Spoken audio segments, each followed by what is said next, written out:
আমি রূপাস কুকিং থেকে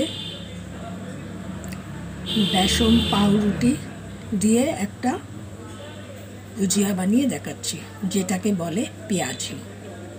এর মধ্যে উপকরণের মধ্যে আমি দিয়েছি একটা বড় পেঁয়াজ, একটা কাঁচা লঙ্কা, কিছুটা কারি পাতা, 2 পিস পাউরুটি আর পরিমাণ মতন বেসন ও নুন দিয়ে ভালোভাবে এটাকে ফেটিয়েছি। একটু সামান্য জল দিয়ে এটাকে ফেটিয়েছি। পাউরুটিতে একটু জল দিয়েছি, এটা আপনা থেকেই নরম হয়ে গেছে এবং এইভাবে আমি এটাকে ফেটিয়েছি। এবার আমি ফ্রাই কড়াই বসিয়ে দিচ্ছি।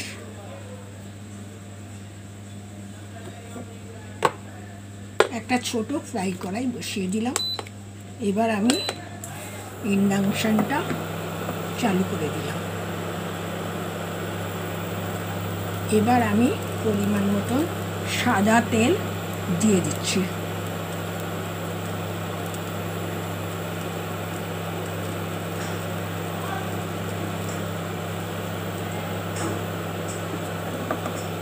আমি হাফ কাপের মতন তেল দিয়ে দিয়েছি।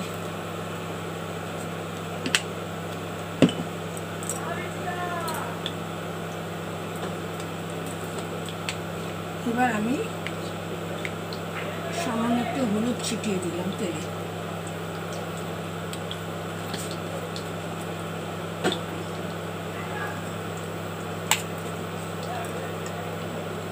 এবার আমি এটাকে ফ্রাই করব, এই পেঁয়াজিটা ফ্রাই করব।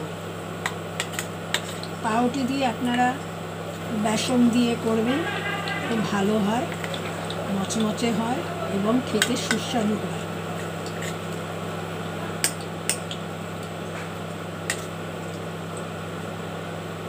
আমি এবার দিয়ে দিলাম, চামচে করে দিয়ে দিলাম।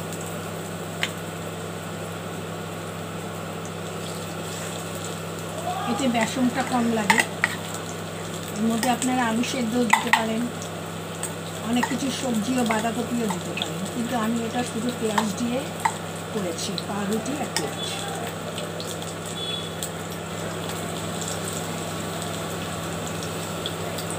আপনারা ছোটো ছোটো করতে পারেন, আমি মিডিয়াম সাইজে করি।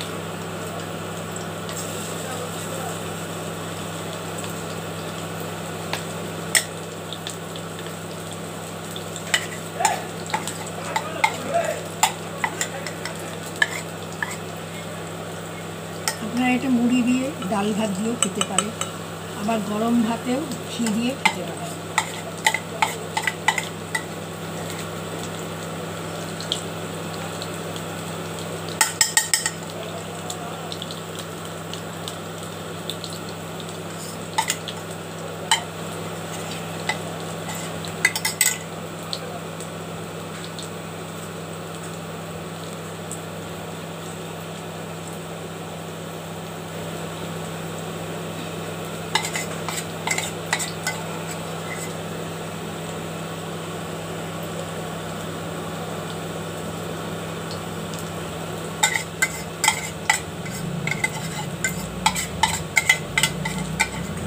মুড়ি দিয়ে খেতে খুব ভালো লাগে।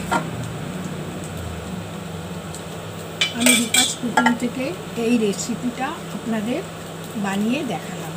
শর্টকাটে কোনো কিছু ভালো লাগছে না খেতে, তাহলে আপনারা এইভাবে পেঁয়াজি বানিয়ে করে খেয়ে দেখবেন, ভালো লাগবে।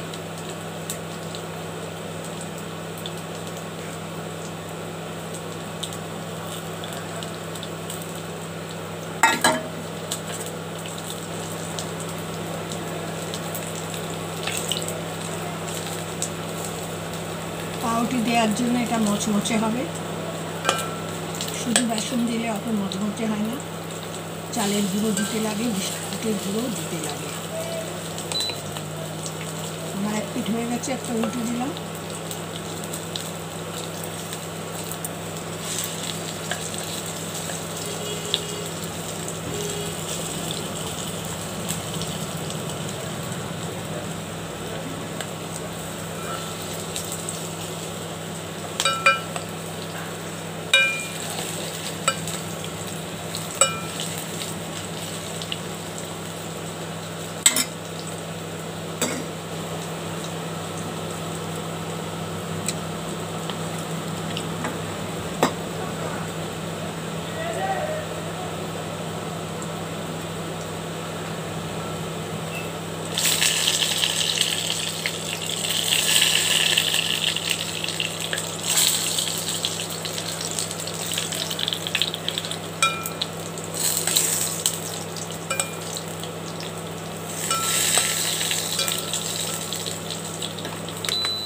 পেঁয়াজিটা ভাজা হয়ে গেছে।